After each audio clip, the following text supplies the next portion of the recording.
Old city की बात की जाए तो वहाँ पे बहुत सारे लोग मतलब नॉर्थ इंडियंस वहाँ पे ज़्यादा तक रहते हैं, तो उनकी रेशियो कैसे है? मतलब कितने आपको लव जिहाद के केसेस आते रहते हैं और उनके उसमें इनकी रेशियो कितनी रहती?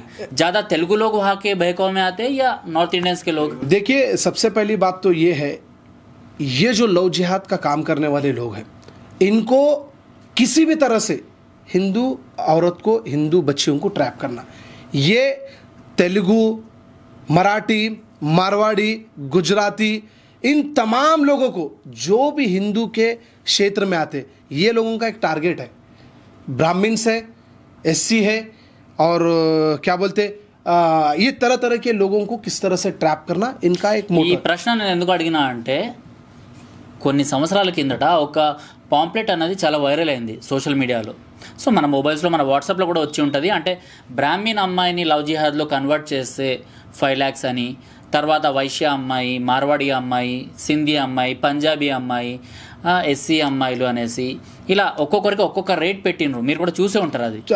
అది ఆల్రెడీ చూసి ఉంటాడు కదా అన్న. ఉత్తరప్రదేశ్లో ముఖ్యమంత్రి యోగి ఆదిత్యనాథ్ గారు చెప్పినారు, ఈ సిచ్యువేషన్స్ మనం చూసే అవసరం లేదు, ఇది ఇంటర్నేషనల్ నడుస్తుంది, ఇంటర్నేషనల్లో ఉంది ఒక హబ్, ఆ హబ్ తర్వాత కూడా ఇస్తుంది. आप अगर लेंगे तो इनका मकसद क्या है, किसी भी तरह से एक औरत को एक बोली लगाना, एक औरत को एक तरह से फंसाना, एक औरत को एक तरीके से उसको ट्रैप करना, ट्रैप करके किसी भी तरह से, चाहे वो कोई भी औरत हो, मारवाड़ी, तेलुगु, मराठी, गुजराती, इवन हिंदू के एक एक औरत को, एक एक बच्ची को ट्रैप कर कर लव जिहाद का शिकार कर कर उनकी जिंदगियों को बर्बाद करने का काम, और उनका मकसद जो है वो पूरी तरह से सफल होने का काम वो लोग कर रहे हैं. మీరు ఎన్ని కేసెస్ హ్యాండిల్ చేసి ఉంటారు? మేము చాలా కేసెస్ చూసినామన్నా, చాలా కేసెస్ కూడా చూసినాం. 50 నుంచి ఎక్కువ కేసెస్ నేను చూసిన. అచ్చా, 50 లైవ్గా చూసిన, లైవ్గా మాట్లాడినా, లేకిన్ ఎవ్వరు కూడా రెస్పాన్స్ ఇవ్వట్లేదు.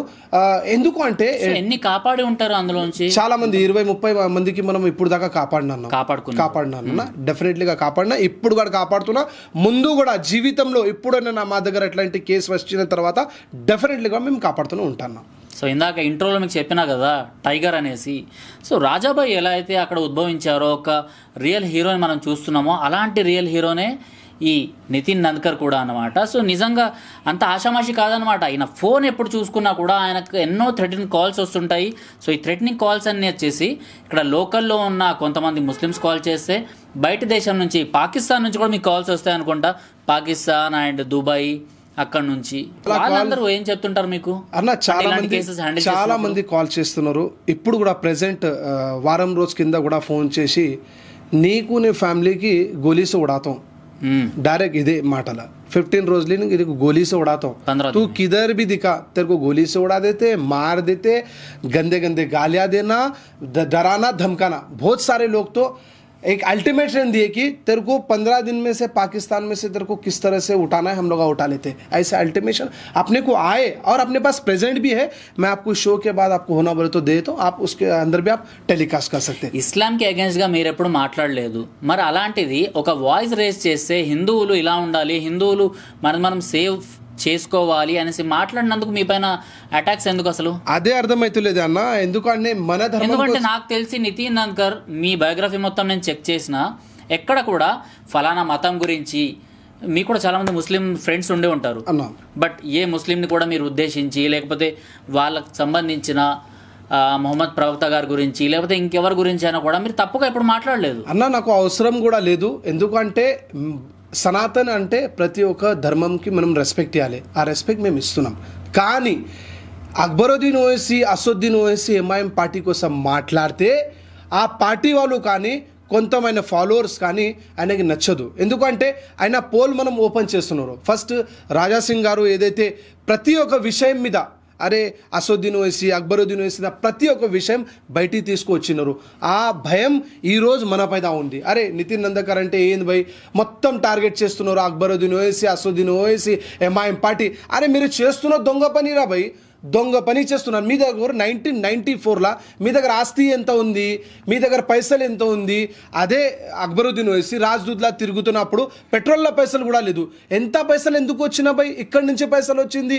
ఆ డెక్కన్ కాలేజ్ ఎక్కడి నుంచి వచ్చింది? ఎంతో పైసలు. ఎంత మీరు అదే అక్బరుద్దీన్ ఓవైసీ చూసారు. మహంగే మహంగే గాడియా పైన చలాయా, మహంగే మహంగే వాచా పైన, మహంగే మహంగే కపడే పైన, ఇది మహంగే మహంగే అదే, మహంగే మహంగే అదే. దుబాయ్లో చాలా ప్రాపర్టీస్ అనేది ఉంది అన్న. ఇక్కడ నుంచి వచ్చిందరా భయ్ అది అన్ని పైసలు. ఆ పైసల కోసం మాట్లాడితే, ఆ డెవలప్ కోసం మాట్లాడితే ఆయనకి తప్పు జరుగుతుంది. మాకు ఏముంది అంటే, మీరు ఏదైతే మా ముస్లిం కోసం మాట్లాడుతున్నా అంటే, ఇప్పుడు కూడా మీరు చార్మినార్లో పోతే, ఇప్పుడు కూడా ఉస్మానియా హాస్పిటల్ దగ్గర పోతే, ఇప్పుడు కూడా నీలోఫర్ హాస్పిటల్ దగ్గర పోతే, ఓల్డ్ సిటీలో మీరు ఎక్కడైనా పోండి అన్న, పంక్చర్ వాళ్ళు ఎట్లైనా పంక్చర్ దుకాణంలో ఉంది. ఆయన తాత పోయింది, నాన్న పోయింది, ఇప్పుడు పిల్లలు కూడా పంక్చర్ షాప్లో ఆయన పని చేస్తున్నాడు.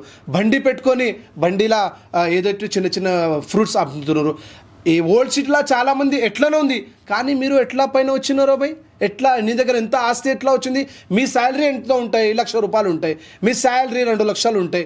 మీ దగ్గర కోట్ల ఆస్తి ఎట్లా వచ్చింది? ఆ విషయం మేము అడిగితే ఆయనకి తప్పు ఉంటాయి.